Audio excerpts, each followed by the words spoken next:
Seja muito bem-vindo, muito bem-vinda ao Contracapa. Você já sabe, é esse nosso encontro semanal em que a gente recebe aqui pessoas que têm uma forte ligação com Minas Gerais, ou mineiros, mineiras, que vêm falar sobre a sua obra, sobre a sua literatura, sobre a sua vida, sobre curiosidades. Eu sou Tio Flávio e vou conduzir com vocês esse episódio de hoje, em que a gente recebe um convidado muito especial. Eu falo isso em todas as edições, porque todos eles são especiais, e a cada encontro é realmente um convidado muito especial. A gente está aqui hoje com o Benedito Nunes Rosa, que vai falar para a gente sobre algo que talvez seja algo que a humanidade busque desde quando existe, que é justamente a felicidade. A gente fala já já sobre isso. Você que está nos ouvindo ou está nos assistindo e quer indicar esse programa para alguém, eu vou falar aqui onde você pode nos encontrar. O programa Contracapa, ele vai ao ar toda quinta-feira às 19 horas, sempre com um novo convidado. A quinta-feira, às 19 horas, no portal do jornal Hoje em Dia, mas também na TV Promove, que é o canal 12 da Claro TV. A gente também está na rádio web Hoje em Dia, nas rádios Alvorada FM Difusora AM de Salinas, na Gorotubana de Janaúba, na Rádio Cidade FM de Corinto e na Rádio Eldorado de Sete Lagoas. E quem quer nos assistir mais vezes ou todos os programas, está lá no YouTube, Jornal Hoje em Dia de BH. Você pode ver todos os programas que nós já gravamos ao longo aí de quase 2 anos de atividade. Bom, Benedito Nunes Rosa, Benedito Rui Barbosa. Oh. Benedito Nunes Rosa é professor, pesquisador, palestrante no campo da sustentabilidade e da ciência da felicidade há mais de 15 anos. Ele é graduado em Direito no Rio de Janeiro, possui MBA em ESG pelo IBMEC, formação básica em Psicologia Positiva também pela Universidade Adolfo Ibáñez, lá do Chile, especialização em biopsicologia pelo Instituto Visão Futuro, gestão de cooperativas, tem uma larga participação em eventos, em congressos, principalmente falando sobre felicidade, algo que é ciência e não é achismo. Ele também é professor convidado da Fundação Dom Cabral e da FAAP em São Paulo. Dá aula em vários locais, tem uma participação também aí muito grande nas mídias, dando entrevistas, falando sobre o assunto, e é sobre ele e sobre o livro que ele escreveu, Pessoas Felizes Fazem Coisas Incríveis, que a gente vai conversar aqui hoje. Bom, Benedito, obrigado pela sua presença aqui hoje, para a gente poder falar de um assunto que todo mundo está em busca, né? Felicidade. É isso mesmo. Obrigado pelo convite, tio Flávio. É uma honra estar aqui junto com você para falar de um assunto absolutamente necessário. A gente costuma dizer que é a imprescindível ciência, né? E a gente fica achando, a felicidade é algo de autoajuda, porque muitas vezes os livros de felicidade são classificados como autoajuda. E, às vezes, a pessoa associa a autoajuda que é algo que não tem a ciência por trás, né? Então já começa a colocar assim, livros de felicidade são livros de encher o balão, mas não sustentar o balão cheio. E na verdade a gente tem um monte de pessoas pesquisando cientificamente o que nos faz, o que provoca em nós a felicidade, ou momentos felizes, não sei como é que você vai explicar. Então eu queria que a gente já começasse agora, você falando pra gente um pouco sobre felicidade. O que é essa felicidade? O que fez você pesquisar felicidade? Você é formado em Direito, isso não tem nada a ver, tá? Mas todo mundo tem que ser feliz, né? Engenheiros, professores, advogados. Mas o que uma pessoa de Direito, cheia de leis, né, foi buscar na felicidade? Bom, a formação em Direito foi uma exigência. Eu trabalhei na CSN 22 anos e o cargo que eu ocupava me pedia uma formação nessa linha, né? Então eu acabei fazendo Direito, mas eu tive a felicidade de sempre trabalhar com projetos sociais em todas as organizações por onde eu passei. E uma coisa que me incomodava muito era a gente não ter uma referência para avaliar o resultado das ações sociais sob a ótica do bem-estar e da felicidade, porque são indutores, são combustíveis para que as pessoas alcancem a sua finalidade, o seu destino, o seu propósito. Então a gente acabou enveredando por estudos paralelos, né, para poder ter essa formação e entender a felicidade como ciência, diferente, como você bem explicou, diferente desse conceito de autoajuda. Assim como aconteceu com a sustentabilidade, onde a gente teve assim os desdobramentos e as pessoas falando da sustentabilidade sobre várias óticas, a felicidade passa pelo mesmo processo. E aí você encontra o que a gente chama de gurus de auditório, né? Que são aquelas pessoas que falam, nós podemos tudo, nós vamos ser felizes de qualquer maneira, vocês podem acreditar, e não é assim. Basta sonhar. Basta sonhar que você realiza. Só sonhe. E tem uma coisa interessante, um mito que fala que o universo conspira, né? Basta você pedir. Isso é um equívoco. O universo conspira sim, mas não pelo que você pede, e sim pelo que você representa. Tem um provérbio africano que fala, enquanto reza, vá trabalhando. Exatamente. Senão fica muito confortável você terceirizar o sucesso ou o fracasso para fora de você. E, na verdade, você é protagonista da sua vida. Se você fizer, você colhe. Se você não fizer, você não colhe. Vovó dizia, a semeadura é livre, mas a colheita é obrigatória. E aí, olha só, a gente tem então hoje, pela ciência, a filosofia já explora a felicidade há muito tempo, né? Mas a gente tem aí a ciência trazendo várias nuances da felicidade. Eu li uma vez do Pascal,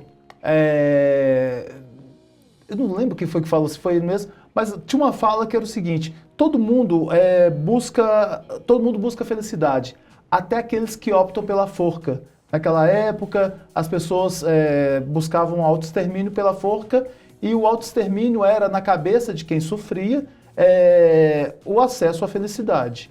Então, quando a gente busca na filosofia referências, a gente vê que a felicidade está presente na nossa vida e é algo que a gente quer, muito que a gente quer, mas parece inatingível. Eu sei que não é inatingível. Mas me conta, o que é felicidade? Primeiro, a gente tem um erro de avaliação de achar que a felicidade está no fim do caminho. Isso é muito comum. Quando eu aposentar, vou ser feliz. Quando eu casar, vou ser feliz. Quando eu for promovido, eu vou ser feliz. Isso mineiro ainda mais isso, viu? Com mineiro certeza. Vai juntando dinheiro para poder viajar quando aposentar. Exatamente. E às vezes vem, né? A gente faz planos e Deus apenas sorri, não é assim? Então, a felicidade não é destino, a felicidade é caminho. Então, em cada momento, com cada experiência, você pode extrair disso um momento de felicidade. Do ponto de vista filosófico, essa abordagem de Pascal é muito interessante, porque no frigir dos ovos, o que a gente buscava? A gente buscava cessar a dor. Então, até o autoextermínio era utilizado, infelizmente, mas eu queria era cessar a dor. Aí, com o tempo, a gente vai aprendendo que você pode cessar a dor de várias maneiras. Freud, inclusive, nos fala que não é não sentir dor, é lembrar e não sentir mais. Né? Então, isso é um autoconhecimento, é um autodesenvolvimento. A filosofia traz alguns exemplos de felicidade muito interessantes. Aristóteles dizia que ser feliz não é a capacidade que você tem de tirar do mundo aquilo que te interessa, mas deixar de si para o mundo aquilo que ele precisa. Ou seja, a felicidade só funciona se ela for coletiva. Se ela for individual, ela traz um traço de egoísmo. A hora que você transborda, a hora que você expande, aí vira a verdadeira felicidade. E a ciência simplifica para nós de uma maneira muito incrível. Felicidade são experiências bioquímicas. E as experiências são startadas diante das escolhas que você faz. Então, você pode escolher ser feliz. E aí, isso faz a gente tremer, porque está nas nossas mãos, está em nossas mãos a capacidade de ser mais ou menos feliz. Então, não está mais nas mãos dos outros. Então, será que eu estou preparado para assumir as rédeas da minha vida e buscar a felicidade? Tem pesquisas que falam sobre aquelas porcentagens, né? Sim. 50% genético, 10% de coisas que acontecem, circunstâncias. Né? Circunstâncias, e 40% de escolhas. Atitudes, escolhas. Atitudes Exatamente. Que você toma. Isso. Que é até interessante, porque uma vez eu falei isso com uma amiga de um livro que eu li, e aí ela falou assim, poxa, então se eu tiver 0% de felicidade genética, eu já estou condenada? Não, você tem ainda mais 50%, né? Não. 100%, nem todos nós, quer dizer, 100% é uma ilusão, Sim, né? sim. Mas o que mais interessante é você falar duas coisas importantes aí. Não adianta eu ser feliz num mundo caótico, que ninguém está feliz, Exato. porque só eu ser feliz no mundo que está todo mundo na lamúria, não adianta. Não. Né? E essa questão do pensar coletivo, então, a partir disso. Né? Isso. Porque a gente está inserido numa sociedade. E é interessante que a gente está sendo treinado para o bem-sucedido. O bem-sucedido é aquele que destrói a concorrência, né? Então, concorrência é aquela que a gente tem que destruir e a gente para de pensar na colaboração. Isso. Né?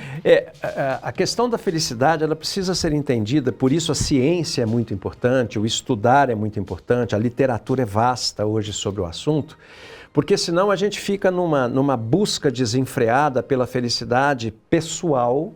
E quando você conquista, você quer desfrutar, porque em tese, aquilo te custou muito caro.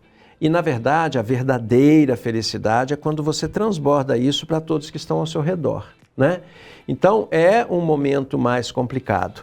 Agora, voltando à fórmula da felicidade, que é muito legal, porque isso também é um aspecto científico relevante, ela é proposta pela professora Sônia Lyubomirsky, que é assistente do professor Martin Seligman, que foi o criador da psicologia positiva.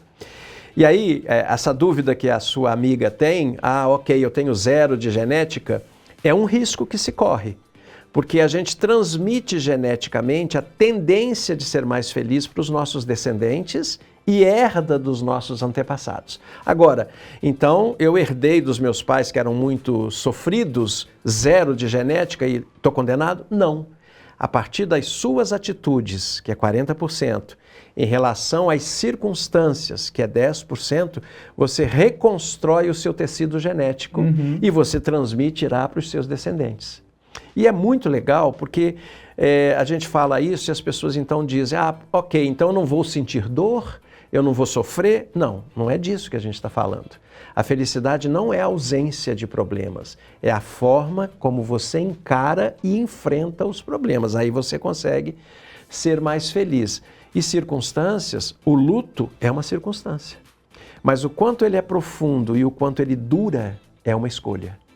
Então, por isso que é legal a gente estudar, ler, fugir um pouquinho desse modelinho de auditório, né, dos gurus que nos ensinam a felicidade, porque ela vai ser uma transformação interior. E ela tem que ser tão interior a ponto de afetar geneticamente e você poder transmitir.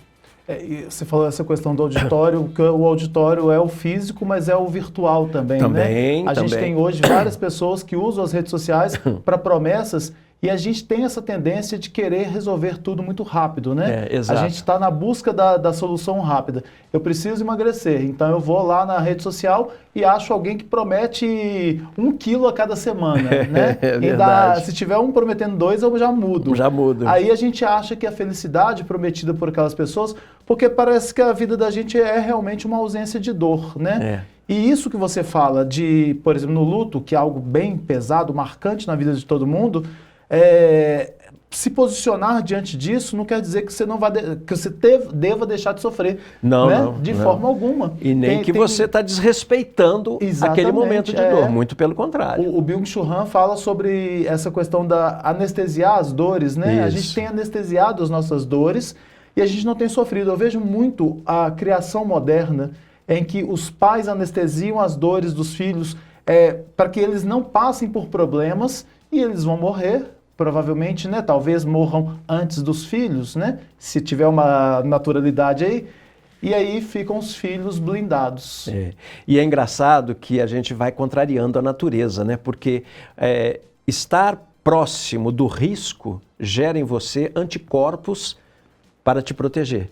Quando você anula o risco com esse excesso de proteção, o que a gente está fazendo? Nós estamos criando uma geração de pessoas fragilizadas, que não vão dar conta, e não estão dando conta, de enfrentar os desafios do mundo, porque o mundo é isso, o mundo não é uma coisa ausente de dores, de sofrimentos, de metas, de desafios, de conflitos. O problema sou eu, como é que eu estou chegando para enfrentá-lo. A gente gosta muito de um exemplo que é assim, eu e você chegamos na janela e olhamos um dia de sol maravilhoso e você fala, nossa, mas que dia lindo, céu azul, sol brilhando, e eu falo, não, mas está fazendo um calor enorme. A diferença não é a paisagem, é o observador. É aquilo que ele carrega dentro dele, que é a soma das experiências, que gera o filtro através do qual ele enxerga a vida. Por isso, trabalhar a felicidade num sentido amplo, que não é momentos de prazer, de alegria, de euforia, isso é outra coisa, isso nos fortalece, inclusive melhora a nossa autoestima, eleva a nossa imunidade, nos faz tornar mais longevos e mais saudáveis. Por isso a felicidade é importante. Excelente. Olha só, você criou um movimento, Movimento pela Felicidade e Bem-Estar. Movimento pela Felicidade e Bem-Estar. Isso. Qual que é a diferença de felicidade e bem-estar? Qual que é a semelhança, qual que é a diferença? A felicidade é um conceito mais amplo, ele é mais perene, mais duradouro, e o bem-estar, ele decorre de episódios na sua vida. É lógico que a soma, a permanência de episódios de bem-estar elevam a sua percepção de felicidade. Mas a felicidade é como, imagine que o bem-estar fosse escalar o Everest, com todas as suas dificuldades, porque a vida é assim, né? A hora que você chega lá em cima e vê aquela paisagem, isso é felicidade. E aí você fala, nossa, mas eu sofri tanto para chegar até aqui, mas tudo que eu quero é fazer de novo. Por quê? Porque valeu a pena. Felicidade é uma vida que você não quer que se modifique. É uma vida que vale a pena, né? Isso é felicidade. E por que o movimento? Quando que ele surge? O movimento completa esse ano 10 anos. 2026, 2026, 10 maravilha. anos. Maravilha. Nós começamos a estudar felicidade há mais ou menos 15 anos, a partir de uma experiência que eu vi na CEMIG, onde eles estavam implantando um programa de felicidade, e eu comecei a avaliar, a estudar, a tentar entender o que era aquilo. E achei muito legal, porque falava com aquele vazio que eu tinha da questão do social não trabalhar a felicidade. E aí, por uma coincidência da vida, eu fui convidado pelo sistema cooperativista para fazer um projeto em Brasília de qualidade de vida. E eu propus a eles que a gente tratasse qualidade de vida sob a ótica da felicidade. E isso foi aceito. A partir dali eu tive que me dedicar, tive que estudar para poder formatar o projeto, né? Então, a gente começou a conhecer outros movimentos. Eu viajei para fora para ver outros congressos, seminários, li vários livros, e o primeiro deles foi o do Eduardo Gianetti, intitulado Felicidade. Inclusive eu vi vocês dois juntos. Pois é, nós estivemos lá no Francisco Nunes e lá em do movimento de Tiradentes. Exatamente. Mas aí o livro dele, Felicidade... Isso, aí é um livro que conta por que nós chegamos a uma demanda tão premente de felicidade, a partir do iluminismo, das mudanças do conceito de sociedade, etc. E aí você começa a conversar com as pessoas, lá na própria Dom Cabral, com o mercado, e de repente alguém falou assim, olha, que tal se a gente criasse um movimento, né? Mas, a princípio, o Instituto não teria esse nome, ele se chamaria Instituto Viva a Felicidade, num sentido duplo mesmo, de viva e piurra e de viva de viver. Aí um colega da Dom Cabral, o professor Raimundo Soares, ele virou e falou, não, tem que ser movimento. Porque aí isso vai gerar uma intensidade e uma constância que vai se expandir. Aí nasceu o Instituto Movimento pela Felicidade, com alguns colegas que a gente chama de associados, e ele funciona até hoje prestando serviços para as organizações. Nós temos um projeto chamado Cidades Felizes, que é super desafiador. Então, esse é o nosso trabalho, disseminar a ciência da felicidade para acabar com essa história de que eu não tenho direito de ser feliz, que eu não posso ser feliz, que felicidade é eu tomar um cafezinho quente, eu estou feliz. Não, isso é bem-estar, isso é prazer. Felicidade é um pouco mais. Muito legal. Antes de entrar no livro, se dá tempo, o que você fala para a gente sobre o FIB? Perfeito. O FIB é um conceito que é a base do nosso trabalho, inclusive, a felicidade interna bruta. E lá pelos anos 70, numa reunião da ONU, o rei do reino do Butã foi questionado sobre o desenvolvimento do seu país. numas conversas informais, eles perguntaram, mas como que você pode dizer que tem desenvolvimento se vocês não têm celular, não têm telefone, não têm carro, não têm trem, não têm avião, não tem isso, não tem aquilo? E o rei respondeu simplesmente, para nós o PIB é secundário, porque o PIB mede coisas que fazem a vida não valer a pena. O PIB mede a indústria bélica. Se você está estressado no trânsito e vai para uma consulta com um terapeuta, isso eleva o PIB. Mas você foi lá porque você estava estressado. Então, a sua infelicidade eleva o PIB. Eles ficaram intrigados com aquilo, convidaram o PNUD, que organizou um grupo de estudos coordenado pelo professor Jeffrey Sachs, um economista Nobel, e ele desenvolveu um diagnóstico e uma metodologia para medir indicadores de felicidade. São 9 dimensões, entre elas a cultura, a educação, saúde, vitalidade comunitária, o próprio bem-estar psicológico, governança, meio ambiente, padrão de vida e uso do tempo. E a partir dali, esse conceito ele foi consolidado e os países começaram a estudar aquilo. Hoje, por exemplo, a França tem indicadores de bem-estar, a Nova Zelândia tem indicadores de bem-estar, alguns estados nos Estados Unidos têm indicadores de bem-estar, no Brasil a gente tem isso sendo difundido cada vez mais. O FIB ele traz para nós um olhar oriental do que seja a felicidade, que é transcendência, amor ao próximo, cuidado, atenção, zelo. E aí ele se ocidentalizou, principalmente com as universidades americanas, como Harvard, Stanford, Yale, etc. E aí virou business. Então, nós podemos implantar felicidade na sua empresa, porque pessoas felizes são mais produtivas. E são, realmente são. Mas aí o objetivo é aumentar a produtividade. A produtividade, que cai lá no PIB. Exatamente. No FIB original, eu quero aumentar a sua sensação de felicidade. Por quê? Pessoas felizes não avançam sinal de trânsito, não pisam na grama, não brigam em casa. Então, o meu conceito oriental, que é o do FIB original, é uma vida vivida em sabedoria. E no ocidental é uma vida vivida com mais riqueza.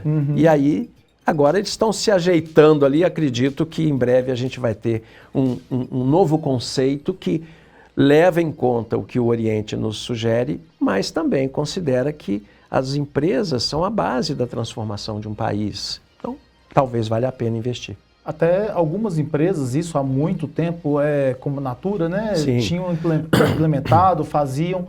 Lógico que é benchmark. Benchmark não é cópia, Exatamente. É algo que você adapta para a realidade. Isso. Porque realmente nós não temos essa realidade do Ocidente, dessa transcendência. Exatamente. Nós mal rezamos. A nossa espiritualidade ela é muito fraca ainda, A gente, apesar de Deus ser brasileiro, etc e tal, mas a gente ainda não preza isso como um valor muito poderoso, assim como o Oriente. E o que a gente vem descobrindo agora, inclusive, a Associação Médica já criou um curso de espiritualidade na cadeira de medicina, Então a gente percebe que, além do corpo físico, você tem algumas questões que talvez a ciência ainda não explique adequadamente, mas elas estão presentes. É o que eu aprendi em biopsicologia. Então, quando a gente faz essa formação, você vai entender o funcionamento dos chakras, do campo de força. Você vai entender que as palavras têm poder, porque elas carregam significado. Você vai compreender o campo energético que cada um tem, a transmissão de energia que as pessoas fazem entre si. E algumas pessoas, quando eu falo isso, falam, mas que bobagem, isso não existe. Cética, Aí eu falo assim, você acredita em Wi-Fi? Porque é a mesma coisa. Só que a fonte geradora é o meu coração. Então, se você acredita em Wi-Fi, você necessariamente tem que acreditar em transferência energética. Simples assim. Eu essa semana fui num médico homeopata e eu que busquei por conta própria, Eu falei, olha, eu sou muito cético, não sei o que lá mais, com acupuntura, homeopatia. Ele falou, não tem problema não, você não precisa acreditar não, porque... E ele falou com muita delicadeza e muito contexto, tá? Vai parecer uma coisa muito agressiva. os animais também não acreditam no veterinário. Essa foi pesada. Achei fantástico. Muito legal. Ele nem sabe, o animal nem sabe o que está acontecendo e melhora. Exatamente. Nossa, essa foi, Então vou usar, viu? Vou usar. Vou pedir a licença poética e vou utilizar. E eu nem sei acreditar no médico que fui ontem, nem sei o nome dele direito. Mas aí vem o livro. Me conte sobre o livro. Então, o livro, ele tenta passar por dois caminhos. Um caminho é resgatar toda a trajetória do trabalho que a gente fez ao longo desses 15 anos. E o segundo caminho é ousar ser inspirador, mostrando para as pessoas que se eu conseguir viver essas experiências e superar as barreiras, etc. e tal, todos podem. Então, não é um livro de autoajuda, é um livro de autoconhecimento. Eu vou me identificar com aquele episódio e falar, nossa, eu já vivi uma situação semelhante e o meu comportamento foi diferente do comportamento do autor. Mas quando ele teve aquele comportamento, ele obteve aquele resultado. Então, da próxima vez, eu vou tentar fazer isso. E eu queria só abrir um parênteses aqui para demonstrar como é que isso é poderoso, como é que isso é potente. Quando eu fiz o curso de biopsicologia, foram 320 horas. Então, muita meditação, muita dança circular, muita música, muito estudo, muita leitura, muitas atividades e tal. O que acontece quando você está no trânsito, esse trânsito caótico de Belo Horizonte, onde a topografia multiplica tudo por 1000, né? E alguém fecha você, alguém buzina na sua cabeça, alguém esbarra em você. Qual que é a sua primeira reação? Você vai xingar a pessoa. Você vai xingar. Ok. Vou eu para o curso, fico lá 320 horas, blá, blá, blá. Quando eu volto, eu passo pela mesma situação. Alguém me fechou no trânsito. Eu juro que eu busquei o xingamento, mas eu não achei ele no meu acervo mental. O que eu achei, o mais próximo de um xingamento, seria, siga seu caminho. Então, olha como é que você modifica. Reconfigura, você né? Essa é a palavra. Você reconfigura o seu mapa mental. Os nossos neurônios têm a capacidade de se adaptar às coisas que você vive repetidamente. Então, como eu vivi lá repetidamente, a atenção, o cuidado, a generosidade, o respeito, a compreensão, quando você chega num ambiente, mesmo que seja hostil, você não consegue. O que não te torna uma poliana, não te torna um bobinho, muito pelo contrário, te torna uma pessoa civilizada. Por isso, a felicidade é importante na nossa vida. E a ideia do livro é exatamente mostrar para as pessoas essa trajetória e dizer para elas, olha, o que eu passei, qualquer um, sem exceção e sem precisar de ajuda, pode alcançar. Pessoas felizes fazem coisas incríveis. Ele foi de quando? Ele é do ano passado. Do ano passado? Do ano Olha passado. só que maravilha, hein? Já está na segunda edição já. Na segunda edição. E para te encontrar, Benedito, como é que as pessoas podem fazer? Onde que as pessoas buscam saber mais o que o movimento, o Instituto Movimento pela Felicidade faz? Como que pode acessar tudo isso? Bom, a gente tem, como eu mencionei anteriormente, a gente tem um modelo de negócio que é assim, gerar conhecimento, sistematizar e disseminar conhecimento. Então, quando a gente fala da disseminação, a gente está falando do Congresso de Felicidade que a gente realiza todos os anos, né? Então, está sempre aí na mídia, as pessoas podem acessar e aí não será só o Benedito e os associados falando, muito pelo contrário, vem pessoas do Brasil e de fora para falar sobre felicidade. Ele acontece sempre em Belo Horizonte? Sempre em Belo Horizonte. E esse ano de 2026 deve ser quando? Novembro, provavelmente. Novembro, né? A gente está esperando Copa do Mundo e eleição. Esse ano tem muita coisa, né? Muita coisa para desviar a nossa atenção. Bom, aí... Numa coisa mais constante, nós temos as nossas redes sociais. Então, o @Movimento pela Felicidade leva os interessados, e a gente pede que eles nos sigam, né? Leva os interessados para o nosso Instagram e para o nosso LinkedIn e para o nosso YouTube. Lá no YouTube vão encontrar alguns vídeos nossos e de outras pessoas. No Instagram a gente está postando permanentemente informações, a mesma coisa no LinkedIn. E a gente também tem um projeto que vamos lançar agora, dia 20 de março, que é o Dia Internacional da Felicidade, decretado pela ONU, lá naquela reunião com o Reino do Butã. Nós vamos lançar um projeto numa versão diferente, ele já é antigo no Instituto, mas agora vem numa versão que chama-se Diálogos com a Felicidade. Então serão 8 encontros mensais, cada um com um tema específico, que é um tema complementar do guarda-chuva felicidade. Então a gente vai falar de ESG, nós vamos falar de longevidade, nós vamos falar de felicidade, nós vamos falar de espiritualidade nas organizações. Então é um negócio assim muito legal. A partir de segunda-feira já estará nas nossas redes. Quem tiver interesse de participar, será um prazer receber a todos. Então esse é o nosso ecossistema, as redes sociais, o nosso seminário, né, anual de felicidade, e a gente faz também trabalhos nas empresas, nos municípios, para as pessoas também. A gente tem algumas atividades, tem um projeto muito legal, chama Imersão no Território da Felicidade e Bem-Estar. Então esse é o nosso modelo de atuação para disseminar a ciência da felicidade. Muito bom.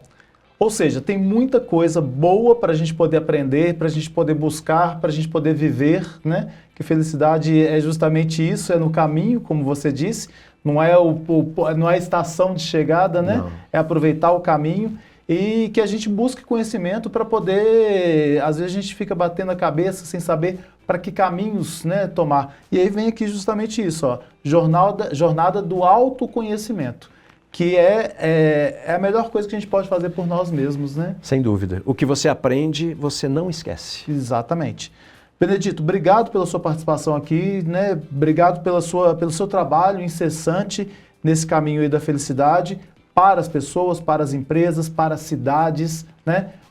Quando foi feito lá no Butã, foi justamente um rei, depois um príncipe, né? Que pensaram em como melhorar a felicidade dos seus cidadãos. Exatamente. Né? Então isso é interessante para que prefeituras, né, também pensem como fazer isso para seus públicos diversos. Exatamente, como um modelo de gestão. É um campo diverso. Perfeito. Pessoal, ficamos por aqui, nos encontramos então num próximo episódio. Até lá.